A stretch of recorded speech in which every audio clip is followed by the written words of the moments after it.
Hi friends, online preparation में आपका एक बार फिर से स्वागत है। और आज का जो वीडियो है ये है आपका कोड 509 यानी सामाजिक विज्ञान के अधिगम में। आज हम लेंगे ब्लॉक 3 यूनिट 9 और इस तरह से आपकी जो यूनिट है फिनिश्ड हो चुकी होगी। यूनिट 9 सभी इसके क्वेश्चंस हमने अवेलेबल करवा दिए हैं। अब इसमें हम वेरी इंपॉर्टेंट क्वेश्चंस लेंगे जो प्रगति जाँच के उत्तर हैं। जितने प्रगति जाँच हैं उनके हम उत्तर जो आपकी PDF में खुद क्वेश्चन के साथ में जो आंसर दिए हैं वो लेंगे, क्योंकि ये आपके लिए इंपॉर्टेंट हो जाते हैं और इन्हीं से क्वेश्चंस आपके एग्जाम में पूछे जाते हैं। तो चलिए फिर देख लेते हैं प्रगति जांच के उत्तर। और लेकिन उसके पहले यदि आपने चैनल को सब्सक्राइब नहीं किया है, सब्सक्राइब कर लीजिए, वीडियो को लाइक करिए, शेयर करिए और अच्छा लगे तो कमेंट्स करिए। चलिए फिर देख लेते हैं प्रगति जांच के उत्तर। तो फ्रेंड्स चलिए ले लेते हैं प्रगति की जांच के उत्तर, यानी कि जो आपने ब्लॉक 3 यूनिट 9 में पढ़ा है अभी तक उसकी प्रगति जांच कर लेते हैं। तो जो अभी हमने इसके पहले जो वीडियो बनाए हैं उसमें भी यही क्वेश्चंस थे।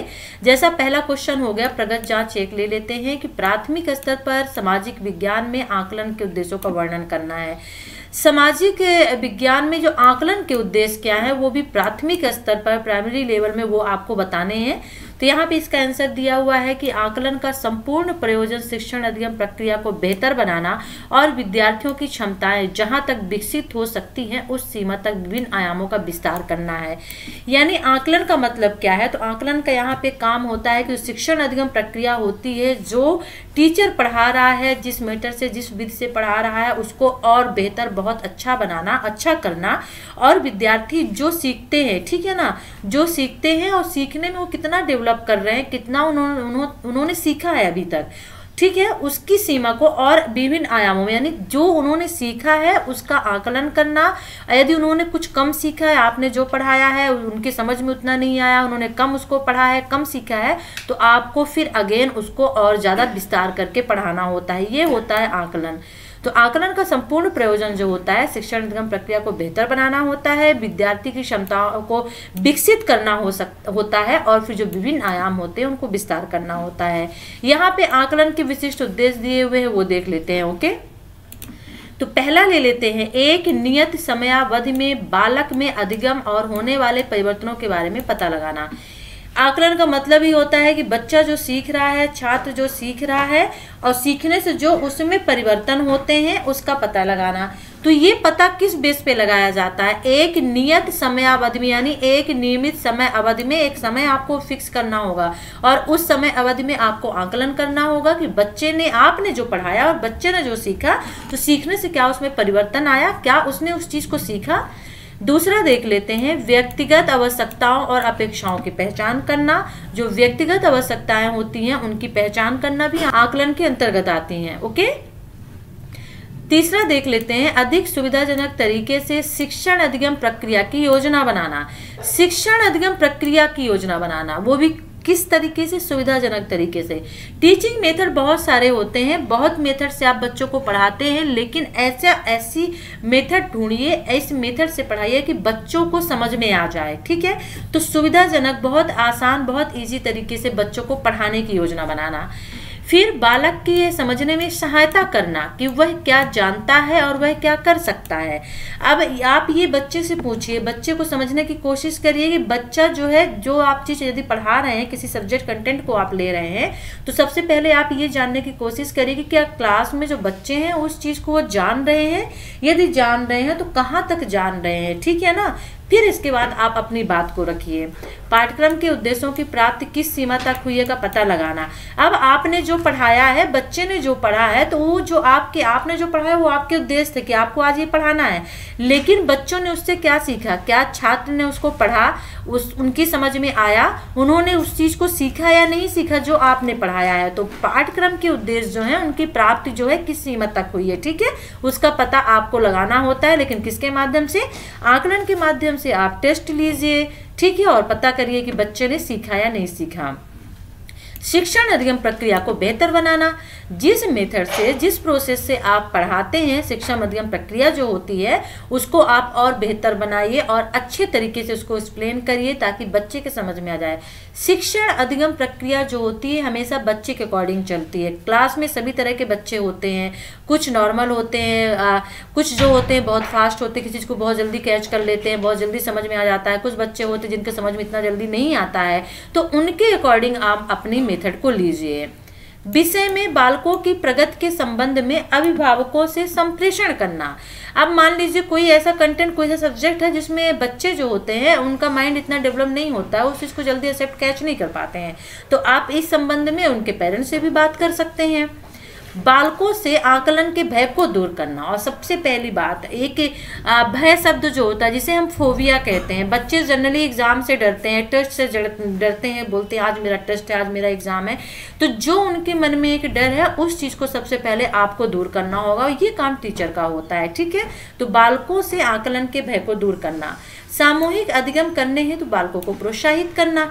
आप बोलते हैं ग्रुप टीचिंग बेस्ट टीचिंग होती है, इसलिए यदि आप कोई एक्टिविटी करा रहे हैं, अगर सिंगल में कराएंगे तो बच्चा उतना जल्दी उस चीज़ को कैच नहीं कर पाएगा, लेकिन यदि वहीं पे आप ग्रुप अधिगम, ग्रुप लर्निंग करा रहे हैं, सामूहिक अधिगम करा रहे हैं, तो बच्चा बहुत जल्दी उस चीज़ को सीखता भी है और उसका मन भी लगता है कि बहुत सारे अपने फ्रेंड के साथ में बैठ के डिस्कस करके उस चीज़ को पढ़ता है। तो सामूहिक अधिगम करने हैं तो बालकों को प्रोत्साहित करना। यहाँ पे नेक्स्ट क्वेश्चन ले लेते हैं, हालांकि दिया नहीं है, प्रगति जांच यहाँ पे 4 कर दिया। आकलन के पदों का संक्षेप में वर्णन करना है। आकलन के कौन कौन से पद होते हैं अब आपको ये बताने, वेरी इंपॉर्टेंट ये क्वेश्चन है। आकलन ही आपका इंपॉर्टेंट है, आकलन और मूल्यांकन। इसके वीडियोज ऑलरेडी अवेलेबल है तो आप बात कर लीजिएगा यदि आपने नहीं देखा है। ओके, तो आकलन की प्रक्रिया सतत और चक्रीय होती है। आपको पता है कि जो आकलन मूल्यांकन होते हैं इनकी प्रक्रिया सतत और चक्रीय होती है। चक्रीय का मतलब ये चालू हुई, फिर खत्म हुई, फिर नेक्स्ट सत्र में, नेक्स्ट में, ये चलती ही रहती है एक के बाद एक। और सतत का मतलब होता है एक पूरे शैक्षणिक सत्र में जो प्रक्रिया चलती है वो सतत कहलाती है। ठीक है, और इसका तात्पर्य यह है कि आकलन शिक्षण प्रक्रिया अधिगम प्रक्रिया का भिन्न अंग होता है जो शिक्षण अधिगम प्रक्रिया के साथ ही प्रारंभ और समाप्त होता है।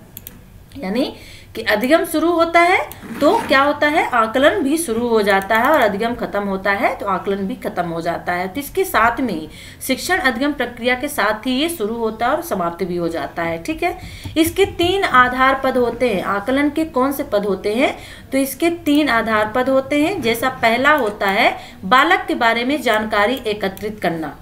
आकलन में कोई भी सूचना संग्रह की व्यवस्थित प्रक्रिया जिसका प्रयोग बालक के बारे में अनुमान करने में किया जाता है आकलन है। ठीक है, यानी एक ऐसी प्रक्रिया, व्यवस्थित प्रक्रिया, या फिर आप कह सकते हैं एक ऐसी प्रोसेस सूचना संग्रह की। यानी आकलन का मतलब यहाँ पे बालक के बारे में पता करना। आप किसी व्यक्ति के बारे में, आप किसी व्यक्ति को देख रहे हैं, आप उसको, उसके बारे में ऑब्जर्व कर रहे हैं, आकलन कर रहे हैं, वो किस तरह का है, तो बालक के बारे में पता करना, उसके एजुकेशन के बारे में पता करना, बालक पढ़ने में किस तरह का है, क्या है, इसके बारे में पता करना, वो भी व्यवस्थित प्रक्रिया के तहत ही आकलन होता है। और बालक का अधिगम और प्रगति के बारे में सूचना संग्रह के संदर्भ में 2 चीजें महत्वपूर्ण होती है। पहला कौन सा महत्वपूर्ण होता है, विविध स्रोतों से सूचनाओं का संग्रह करना, और दूसरा होता है विधियों, उपकरणों और तकनीकों का प्रयोग।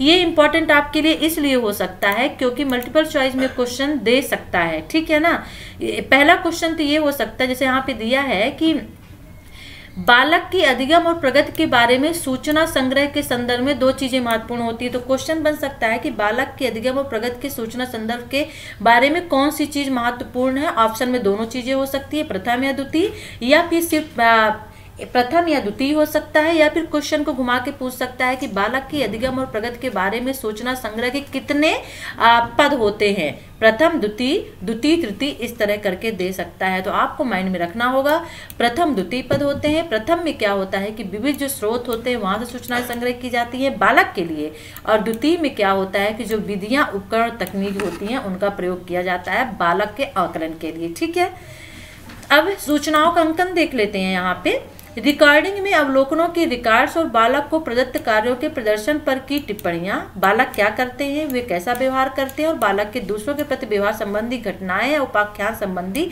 रेटिंग श्रेणियां होती हैं। सूचनाओं के अंकलन में एक बालक के बारे में आप क्या सूचना एकत्रित करेंगे, आप खुद सोचिए।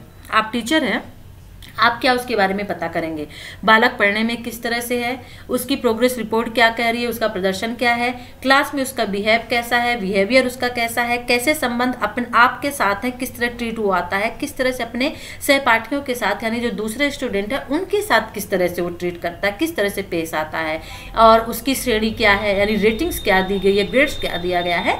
तो ये सभी सूचनाओं के अंकन के अंतर्गत आती हैं। ओके, अब नेक्स्ट देख लेते हैं एकत्रित सूचनाओं की व्याख्या।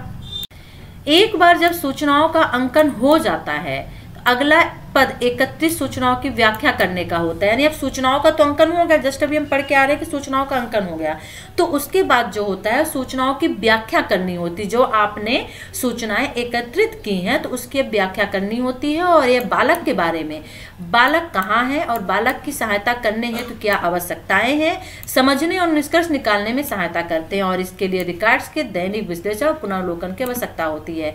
यानी सूचनाएं एकत्रित करने के बाद सूचनाओं का अंकन करने के बाद जो दूसरा स्टेप होता है, अगला होता है, उसके बाद वो होता है सूचनाओं की व्याख्या करना, जिसके अंतर्गत हम ये उसमें करते हैं कि बालक कहाँ है यानी बालक कहाँ का रहने वाला है, कैसा, और बालक की सहायता करने है तो क्या क्या आवश्यकताएं, हम उसकी किस तरह से किन चीजों में हेल्प कर सकते हैं। ठीक है ना, तो ये समझने और निष्कर्ष निकालने में सहायता करता है एकत्रित सूचनाओं की व्याख्या। अब यहाँ पे प्रगति जांच 2 ले लेते हैं। एक्चुअली प्रगति जांच 1 में 2 क्वेश्चन कर दिया था, अब प्रगति जांच 2 है, इसमें भी शायद 2 या 3 क्वेश्चन होंगे। तो हमारा जो पहला क्वेश्चन है वो आपका बन रहा है यहाँ पे, सतत एवं व्यापक मूल्यांकन की अवधारणा का वर्णन कीजिए। तो इसको मैं यहाँ पे एक्सप्लेन नहीं करूंगी, इसके पहले वाला जो वीडियो ऑलरेडी डला हुआ सतत एवं व्यापक मूल्यांकन की अवधारणा क्या है, आप चाहें तो स्क्रीनशॉट इसे ले लीजिए, मैं इसको होल्ड करके रखती हूँ। ओके, और स्क्रीनशॉट लेके भी आप पढ़ सकते हैं, जो मैंने वीडियो बनाया है उसमें भी यही चीजें हैं। अब यहाँ पे तीसरा जो प्रगति जांच है कि पोर्टफोलियो आकलन है तो ध्यान में रखे जाने वाले विद्यार्थियों के कार्यों की सूची बनाइए। वेरी इंपॉर्टेंट आपके लिए क्वेश्चंस बन सकता है और है भी कि पोर्टफोलियो आकलन है तो जो ध्यान में रखे जाने वाले विद्यार्थियों के कार्यों की सूची बनाना है, और ये भी वीडियो अवेलेबल है, आप यहाँ पे देख सकते हैं। चलिए मैं यहाँ पे इसको आपको बता देती हूँ, इसका वीडियो भी अवेलेबल है, आप चाहे तो वीडियो भी देख सकते हैं। तो जो पोर्टफोलियो होता है, पोर्टफोलियो का तात्पर्य होता है कि जो बालक के कार्य होते हैं उनके उद्देश्य पूर्ण संग्रह से है, जो विद्यार्थी के प्रयासों, गतियों, नियत समय अवधि में किसी निर्दिष्ट क्षेत्र में की गई उपलब्धियों के बारे में कथा कहती है। पोर्टफोलियो में एक बच्चे की संपूर्ण जानकारी होती है। ठीक है ना, जैसे जैसे विद्यालय वर्ष प्रगति करता है पोर्टफोलियो का संग्रह भी बढ़ता जाता है। जैसे जैसे एक क्लास के बाद दूसरी क्लास में तीसरी क्लास में जाता है तो जो ग्रेड्स, जो श्रेणियां उनको दी जाती है, जो प्रगति पत्र उनको, रिपोर्ट कार्ड जो उनके होते हैं, उनके अकॉर्डिंग उनका संग्रह पोर्टफोलियो में बढ़ता जाएगा। और विद्यार्थियों द्वारा किए जाने वाले विभिन्न कार्यों का संग्रह पोर्टफोलियो के लिए किया जा सकता है। जो विद्यार्थी स्कूल में रह के कार्य करता है उसका पूरा संग्रह पोर्टफोलियो में होता है कि उसने क्या किया, बहुत सारी एक्टिविटीज होती है उसमें भी वो पार्टिसिपेट लेता है तो वो भी पोर्टफोलियो में होता है। तो चलिए अब देख लेते हैं कि कार्यों का संग्रह पोर्टफोलियो के लिए किया जाता है, कौन कौन से कार्य हैं वो। तो पहला देख लेते हैं, लिखित सामग्रियां होती हैं। पोर्टफोलियो जब बनाया जाता है तो उसमें किन कार्यों का संग्रह होता है, तो देखिए सबसे पहला लिखित सामग्री उसमें होती है, ये कार्य करने पड़ते हैं, जैसे वर्कशीट बनाना, सृजनात्मक लेखन करना, परीक्षाएं, गतिविधियों की रिपोर्ट्स आदि होती हैं लिखित सामग्रियों के अंतर्गत। ठीक है, जो लिख के बनाई जाती हैं। फिर होगा विभिन्न चित्रकलाएं। अब बहुत सारे मैंने कहा कि बहुत सारे कंपटीशन होते हैं, एक्टिविटीज होती रहती हैं, तो पौधे, फूल, जानवर आदि होते हैं, पोर्टफोलियो के अंतर्गत ही होते हैं। हम लोग फाइल्स वगैरह बनवाते हैं जनरली, है ना, कि आप एक फाइल जो है बनाइए साउथ इंडियन के बारे में, आप साउथ इंडिया जो है उसके बारे में किसी एक पर्टिकुलर सब्जेक्ट कंटेंट को ले लीजिए, या तो डांस के ले लीजिए, किसी या फूड को ले लीजिए और उसके बारे में बनाइए विद डायग्राम, है ना। हस्तकला कार्य जैसे paper folding, paper cutting art and craft में आ जाता है। फिर कि आपको बच्चों से जनरली बनवाए जाते हैं। बालकों द्वारा तैयार किए गए बधाई पत्र। अब बालकों द्वारा हम बोलते हैं हम लोग कि आप लोग जो है एक अच्छा बढ़िया सा जो लेटर है वो लिख के आपको लाना है, ठीक है, और हिंदी में लेके आना है और अच्छी बढ़िया से उसको बाकायदे बना के ग्रीटिंग्स की तरह, ठीक है ना, जो बधाई पत्र होता है वो ग्रीटिंग कार्ड होता है, तो इस तरह बना के लाना है। अन्य लोगों से बालक को प्राप्त होने वाले जो पत्र होते हैं, बालकों द्वारा पठित कहानी की जो पुस्तकें होती हैं वो, और कपड़े, पत्तियां आदि के संग्रह जो होते हैं, ये सभी आ जाते हैं आपके कार्यों के संग्रह के अंतर्गत पोर्टफोलियो में। ठीक है, फिर भय मुक्त बालक से ढंग से बालक द्वारा लिखित डायरी के अंश और बालक की आत्म मूल्यांकन पत्र के नमूने, ठीक है, ये हो गए आपके पोर्टफोलियो के कार्य जो होते हैं। अब यहाँ पे देख लेते हैं रूब्रिक्स के क्या लाभ हैं। वेरी इंपॉर्टेंट, रूब्रिक्स के क्या लाभ हैं, ये भी वीडियो इसका डला हुआ है, यदि आपने वॉच नहीं किया तो प्लीज वॉच कर लीजिए। प्लीज आप बात कर लीजिएगा, क्योंकि रूब्रिक जो होता है ये एक मूल्यांकन उपकरण होता है, ठीक है ना, और जिसका निर्माण विद्यार्थी का किसी क्षेत्र जिनमें पाठचर्या विषय, पाठचर्या गतिविधियां, सामाजिक एवं व्यक्तित्व गुणों को सम्मिलित किया जाता है इसके अंतर्गत, ठीक है, और प्रदर्शन का आकलन करने हेतु किया जाता है। रूब्रिक्स का प्रयोग जो होता है एक तरह से प्रदर्शन का आकलन भी आप इसे कह सकते हैं। तो जो बच्चे के प्रदर्शन का आकलन होता है उसको रूब्रिक्स के माध्यम से दर्शाया जाता है, ठीक है ना, और प्रदत्त कार्य आरंभ करने से पहले से विद्यार्थियों को सौंपा जाता है, जिससे कि वे उन मानदंडों पर विचार कर सके जिन पर उनके कार्य आकलन मूल्यांकन किया जाए। तो एक तरह से एक फॉर्मेट होता है जो बनाया जाता है, बच्चों को दिया जाता है और उसके आधार पर बच्चे अपना काम करते हैं। जो रूब्रिक्स होता है ये शिक्षक और विद्यार्थी दोनों के लिए सहायक होता है और विद्यार्थियों के अंतिम उत्पाद में सुधार करते हैं और इसलिए अधिगम में वृद्धि होती है, ठीक है। और अंतिम उत्पाद यानी लास्ट में जो एग्जाम्स होते हैं, ईयरली एग्जाम्स होते हैं उसमें, और विद्यार्थियों को रूब्रिक्स पहले ही प्राप्त हो जाते हैं, वो समझ जाते हैं कि उनका मूल्यांकन कैसे होगा और वे उसी के अनुरूप तैयारी करते हैं। और जब शिक्षक प्रपत्रों और परियोजनाओं का मूल्यांकन करते हैं तो उन्हें ज्ञात हो जाता है कि अंतिम उत्पाद को क्या अच्छा बनाता है और क्यों, है ना। और रूब्रिक्स द्वारा प्रदत्त किए जाने वाले कई लाभ होते हैं, तो उसके लाभ कौन से हैं आप यहाँ पे देख लीजिए, एक दूसरे वीडियो में भी ये डला हुआ है, ठीक है। तो विद्यार्थियों को स्पष्ट दिखाकर कि उनका मूल्यांकन कैसे किया जाएगा और उनसे क्या अपेक्षाएं हैं, विद्यार्थियों को अपने कार्य की गुणवत्ता को बेहतर ढंग से परखने में भी सहायता करता है और आकलन को और अधिक वस्तुनिष्ठ और सुगम बनाने की स्वीकृति भी देता है। अध्यापक को उनके मानदंडों को निर्दिष्ट पदों में स्पष्ट करने को जोर देता है। यहाँ पे बहुत सारे लाभ हैं, आप इन्हें वॉच कर लीजिए। तो ये था आज का वीडियो जिसमें हमने आपके लिए है प्रगति जांच जो वेरी इंपॉर्टेंट है। और आप यहाँ पे देखिए यूनिट 9 के यहाँ पे ये क्वेश्चंस दिए जो इतने इंपॉर्टेंट है, ये जो इतने क्वेश्चन है इनका मैंने ऑलरेडी वीडियो बनाया है, आप वॉच कर लीजिएगा। प्राथमिक स्तर पर विद्यार्थियों के मूल्यांकन की वर्तमान पद्धति की कमियों की सूची कीजिए। वर्तमान पद्धति जो है प्राथमिक स्तर में अभी भी अंकन प्रणाली ही चल रही है, ठीक है। तो उसके आप जो कमियां हैं उनको आपको यहाँ पे करना है। अंकन एवं ग्रेडिंग प्रणाली के लाभ एवं हानियों का वर्णन कीजिए। आकलन की अवधारणा एवं उद्देश्यों को लिखिए। विद्यालय में सामाजिक व्यक्तिगत गुणवत्ता के मूल्यांकन की वर्तमान में प्रचलित पद्धति का वर्णन कीजिए। और रूब्रिक क्या है, विद्यार्थियों और शिक्षकों के लिए इसकी उपयोगिता का वर्णन कीजिए। वेरी इंपॉर्टेंट क्वेश्चन है, इन सभी की वीडियो अवेलेबल है, आप वॉच कर लीजिएगा। वीडियो अच्छा लगे तो लाइक करिए, शेयर करिए और कमेंट्स करिए। चैनल को सब्सक्राइब नहीं किया है तो सब्सक्राइब कर लीजिए। चलिए फिर नेक्स्ट वीडियो के साथ हम आपसे फिर मिलते हैं, तब तक के लिए टेक केयर, बाय।